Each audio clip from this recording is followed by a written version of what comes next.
Hello students, a very good morning to all of you. It's Amita ma'am here with today's lecture. So students, जैसा कि आपको पता है कि हम चैप्टर नंबर 8 को पढ़ रहे हैं। बेटा आज का जो हमारा लेक्चर है वो टर्म राइस पे रहेगा। अगर हम टर्म राइस की बात करें तो आपको पेपर में बेटा क्वेश्चन इस तरह से आता है, एक्सपेंड द टर्म राइस और what do you mean by the term rice. या तो राइस वर्ड को एक्सपैंड करो या फिर आप राइस वर्ड से क्या समझते हो। अगर हम राइस टर्म की बात करें तो बेसिकली अगर हमें क्या हो रहा है, माइनर या फिर मेजर इंजरी होती है तो हम क्या करते हैं, वहाँ पर खुद से ट्रीटमेंट अप्लाई करते हैं। तो उस तरह की कुछ ट्रीटमेंट को हम किस से डिफाइन करते हैं, बाय द टर्म राइस। अब अगर हम एक्सपैंड करते हैं राइस टर्म को तो राइस हमें क्या डिफाइन करता है, rice means rest, ice, compression and elevation. R means rest, I means ice, C means compression and E means elevation। तो बेटा ये चार डिफरेंट वर्ड्स के फुल फॉर्म्स थी। R का फुल फॉर्म आपके पास रेस्ट हो गई, I की आइस, C की कंप्रेशन एंड E की एलिवेशन। तो ये चार हमारे पास फुल फॉर्म्स आती हैं टर्म राइस की। अब अगर हम राइस का मीनिंग देखें, rice means rest, ice, compression, elevation method to relieve pain. Basically ये मेथड हमें किस में हेल्प करता है, हमारी पेन को रिलीव कराने में, रिड्यूस स्वेलिंग, जो जिस पार्ट में हमें इंजरी हुई होती है वहाँ पर हम देखते हैं कि हमें क्या होती है, स्वेलिंग होती है। तो स्वेलिंग को रिड्यूस करने में हेल्प करता है एंड स्पीड हीलिंग, और हमारी स्पीड को हेल्प करने में हेल्प करता है। Following 4 types steps right after the injury occurred and do so for at least 48 hours। इन्होंने बोला है कि जब हमें पता है कि हमारे एक बॉडी के किसी भी एक पार्ट में जब इंजरी होती है तो उस टाइम पे हमें उस इंजरी पे क्या करना है, राइस को अप्लाई करना है। इन चारों स्टेप्स को अप्लाई करना है और कितनी देर तक अप्लाई करना है, एटलीस्ट 48 आवर्स तक।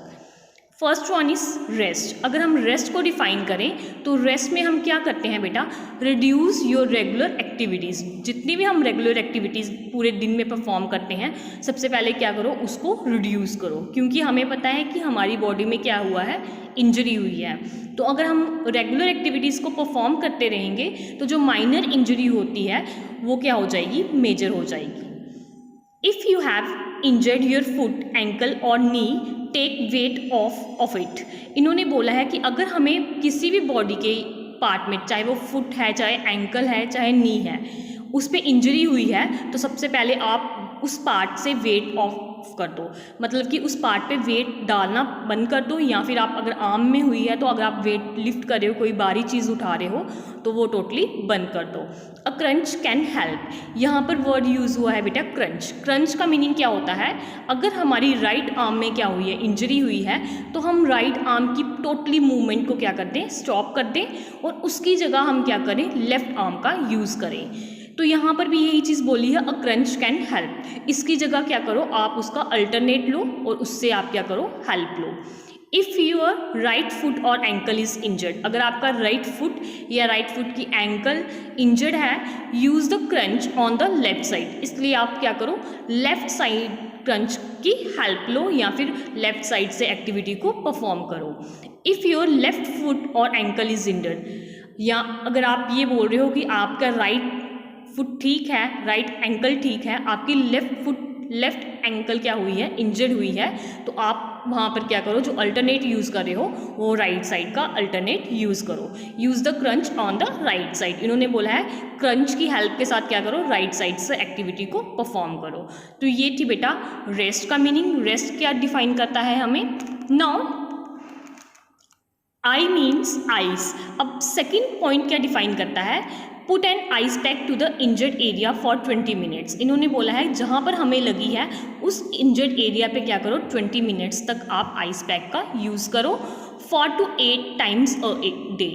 एक दिन में 8 बार आप क्या करो, उस इंजर्ड एरिया पे आइस पैक्स का यूज़ करो, सो दैट कि वहाँ पर जो स्वेलिंग हुई है या जो इन्फेक्टेड पार्ट है वो क्या हो जाए, आहिस्ता आहिस्ता कूल डाउन हो जाए, आहिस्ता आहिस्ता स्वेलिंग क्या हो जाए, रिड्यूस हो जाए। You can use a cold pack और आइस बैग्स। आप कोल्ड पैक का भी यूज़ कर सकते हो या फिर जो आइस बैग्स होते हैं उसका भी यूज़ कर सकते हो उस पार्टिकुलर इन्फेक्टेड या इंजर्ड एरिया पे। You can also use a plastic bag filled with crush ice और wrapped इन अ टॉवल। इन्होंने बोला है अगर आपके पास क्या अवेलेबल नहीं है, आइस बैग अवेलेबल नहीं है, तो आप क्या करो, एक प्लास्टिक बैग को क्रश आइस के साथ फिल करो और वो आप इंजर्ड एरिया पे अप्लाई करो। अगर वो भी नहीं है आपके पास तो फिर आप एक टॉवल लो, उसमें आइस को रैप करो और उसके साथ क्या करो, इंजर्ड एरिया पे अप्लाई करो। Take the ice off after 20 minutes, और उसके बाद में 20 मिनट्स के बाद में आइस को ऑफ कर दो, आइस को बाहर निकाल दो टू अवॉइड कोल्ड इंजरी। क्योंकि अगर हम ज़्यादा उस पर क्या करेंगे, आइस पैक्स का यूज़ करेंगे, वहाँ पर हमें क्या हो जाएगी, कोल्ड इंजरी हो जाएगी। इसलिए हमें 20 मिनट्स के बाद में क्या करना है, आइस पैक से इंजर्ड एरिया को रिमूव कर देना है। Third one is C means compression. अब हमें कंप्रेशन क्या डिफाइन करता है, put even pressure on the injured area to help reduce swelling. इन्होंने बोला है आप क्या करो, जिस पार्ट पे आपको इंजरी हुई है उस पर थोड़ा सा प्रेशर डालो, उससे क्या होगा, जो आपकी स्वेलिंग है वो रिड्यूस होना स्टार्ट हो जाएगी। You can use an elastic wrap, special boost, air cast और स्प्लिंट्स। चाहे आप क्या यूज़ कर सकते हो वहाँ पर, इलास्टिक रैप का यूज़ करो, स्पेशल बूट का यूज़ करो या फिर एयर कास्ट का यूज़ करो और स्प्लिंट्स, इन सब चीज़ों को भी आप वहाँ पर यूज़ कर सकते हो टू अवॉइड स्वेलिंग या फिर to reduce swelling. Ask your doctor which one is the best for your injury. सबसे पहले अगर आप डॉक्टर की रिकमेंडेशन लेना चाहते हो तो आप डॉक्टर से रिकमेंड कर सकते हो कि आपकी इंजरी के लिए इन सब चीज़ों में से कौन सी चीज़ें बेटर रहेगी। Now last one point is elevation. अगर हम एलिवेशन की बात करें तो एलिवेशन हमें क्या डिफाइन करता है बेटा, ये हमें बताता है कि जिस इंजर्ड एरिया में हमें इंजरी हुई है, जिस पार्टिकुलर एरिया में हमें इंजरी हुई है उसको क्या करो, सपोर्ट दो।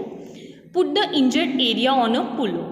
इन्होंने बोला है कि जो आपका इंजर्ड एरिया है उसको आप किस पे पुट करो, पिल्लो पे, at a level above your heart, और उसका जो लेवल है वो आपके हर्ट लेवल से क्या होना चाहिए, अबव होना चाहिए, टू हेल्प रिड्यूस स्वेलिंग, जिससे क्या हो, आपकी जो स्वेलिंग है वो रिड्यूस होना स्टार्ट हो जाए। तो बेटा ये थी आपकी 4 पॉइंट्स कि रेस्ट का क्या मीनिंग होता है, आइस हमें क्या डिफाइन करती है, कंप्रेशन हमें क्या डिफाइन करता है एंड एलिवेशन हमें क्या डिफाइन करता है। आज के टॉपिक में हम यही टर्म को डिस्कस करेंगे, नेक्स्ट लेक्चर में हम नेक्स्ट टॉपिक को डिस्कस करेंगे। Thank you, have a nice day.